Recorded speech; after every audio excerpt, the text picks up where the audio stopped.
પણ આ ગામની અંદર આવો ને ગીર સોમનાથ જિલ્લામાં આવો એટલે તમારે એક વસ્તુ તો બોલવી પડે. શું ખબર?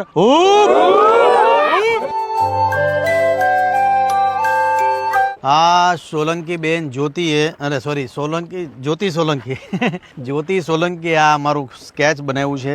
Real hero Khajurbhai. Thank you બેન, થેન્ક યુ, ખૂબ ખૂબ આભાર. શું બનાવો છો? ડ્રોઈંગ કરો છો? ડ્રોઈંગ નથી કરતી, સ્કૂલે જાઉં છું. વાહ ભાઈ વાહ ભાઈ. જો આપણા ગુજરાતમાં આવા હોનહાર વિદ્યાર્થીઓ છે એટલે આગળ વધો, મોજ કરો. લાય ચા કોને આપવાનું છે ભાઈ? તમે ગીર સોમનાથ જિલ્લામાં આવો ને એટલે પહેલા તમને ચા મળે, બીજું કાંઈ ન મળે. એટલે આ પ્રેમ છે ગીર સોમનાથ જિલ્લાનો. જય માતા, શાંતિ શાંતિ ભાઈઓ, જય માતા, જય માતા, શાંતિ.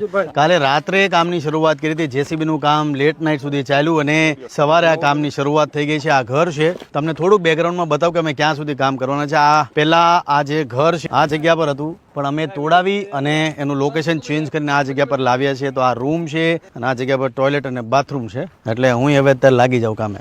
मेरे को 6 महीने हो गए, 3 इयर्स का ट्रैवल है। ओके, लगभग 1 महीना हो गया। 1 महीने से ढूंढ रहे हो? गुजरात में आपको जब सुना था, आपको पहले वीडियो देखा था मैंने, पर मेरे को ये नहीं पता था आप गुजरात से हैं। भाई આ ભાઈ છે સાયકલિંગ કરે છે. को फॉलो करता हूँ कि आप अगर लोगों की मदद कर रहे हैं, किसी दिन काश भगवान हमें वैसा बनाए कि हम लोगों की मदद कर पाए। बहुत भाई, बहुत बढ़िया, बहुत बढ़िया भाई. सच में इंसान के रूप में भगवान है। હાલો ભાઈ, આપણે ચોંટવાનું નથી, લાગવાનું છે.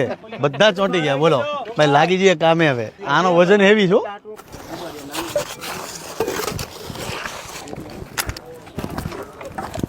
પ્લેન લેવલનું કામ અમારું થઈ ગયું છે ને હવે અત્યારે પાટિયા છે, ઠોકીએ છીએ એટલે રાત સુધીમાં લોખંડ થોડુંક બંધાઈ જાય એટલે પ્લેન લેવલનું કામ ચાલુ થાય ને એની ઉપર ચણતર આપણે કાલથી કરશું. પણ આ બધાનો જોશ તમે જુઓ, ભૂકા બોલાવી દીધા છે ભાઈ ગુંદાળા ગામમાં. હવે આપણે સામે ભાઈ આ બાજથી ભરી લઈએ. હવે ભાઈ એક પ્રોબ્લેમ અહીંયા એ થઈ છે કે પથ્થરનો વજન થોડોક વધારે છે અને અમારા પથ્થર છે બહુ દૂર છે. બતાવું તમને, આ સાઈડ છે ઓલમોસ્ટ 40-50 કિલોનો એક પથ્થર છે અને એ પથ્થર હવે અમારે લઈને આ જગ્યા પર નાખવાનો છે. એટલે 20-25 હટ્ટા કટ્ટા છોકરા, ભાઈ આમાંથી 20-25 હટ્ટા કટ્ટા છોકરા આવી જાવ નહીં. આપણે એક લાઈન કરી નાખીએ છીએ અને 300 થી 400 પથ્થર છે એ સામેથી ઉપાડીને આ જગ્યા પર નાખવાના છે. ભાઈ 20-25 પતલા કોઈ આવતા નહીં હો ભાઈ. પથ્થર છે 40-50 કિલોનો, કોકનો વાહો ભાંગી ગયો તો કેતા નહીં. હા ભાઈ, આમ જોવા જાય ને રામાયણમાં કેમ ઓલા રામે લંકા આટ ઓલા પથરા, એમ બધાએ 2-2 પથરા અહીંયા નાખવાના છે. આવી જાઓ. જેમ આપણે રામ સેતુ બનાવ્યો તો એમ જોવો ભાઈ. અહીંયા તમને બતાવું ભાઈ, બધાને 5-5, 6-6 પથરા બધાને લેવાના છે દિલથી. આ તમે પાછળ પથરા જો અને આનો વજન આમ જો, એટલો ભયંકર વજન છે. બધાની કેડું દુખવાની છે આજે રાત્રે.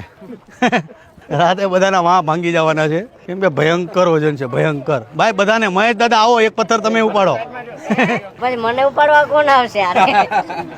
ચાલુ કરી હું હવે 5-6 લઈ લઉં પથરા. ઓ આ જો અહીંયા અમારથી એક નથી ઉપડતો. આ મારો બાપ 2-2 ઉપાડીને જાય. ઓ આ હું 2-2 પથરા ઉપાડીને જાય. હવે કરો બધા હૂપ. 5 પથ્થરે તો માણા મરી જાય. ભાઈ ગીર સોમનાથ જિલ્લાના ગુંદાળા ગામે છું અને આ મારી પાછળ તમે જેટલા લોકો જુઓ છો આ બધા જ લોકો અત્યારે ભાઈ આપણે બેઠા કેમ છે? કામ નથી કરવું? પણ આ ગામની અંદર આવો ને ગીર સોમનાથ જિલ્લામાં આવો એટલે તમારે એક વસ્તુ તો બોલવી પડે. શું ખબર? અરે અહીંયા ખબર નહીં કોણ જાણે, પણ મને પોતાને મારા મગજમાં કેસેટ ચોંટી ગઈ છે. આ બધા હાથ બોલે હૂપ હૂપ હૂપ. અને આ તમે જોઈ શકો છો અત્યારે ભાઈ હૂપ ભાઈ.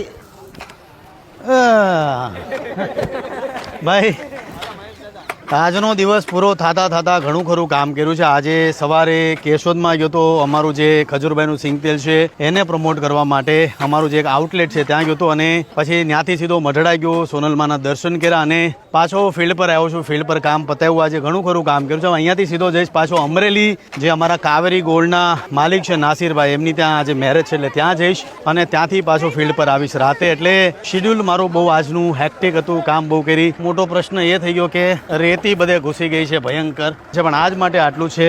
મળીએ છીએ પાછા રોજ આ જ રીતના કામની શરૂઆત રહેશે. આવો રોજ આ રીતના જ કામની શરૂઆત રહેશે ને આવી રીતના દોડતા રહીશું. જય માતાજી, જય શ્રી કૃષ્ણ. જેટલા પણ જો ભાઈ થોડાક પથરા બાકી છે એટલે પાછા લેવાના છો. મળીએ છીએ. જય માતાજી. બહુ પણ તે બોલવા જ નહોતી તું મને. ચાલો ભાઈ હવે થોડું કામ મારું પતાવી દઉં.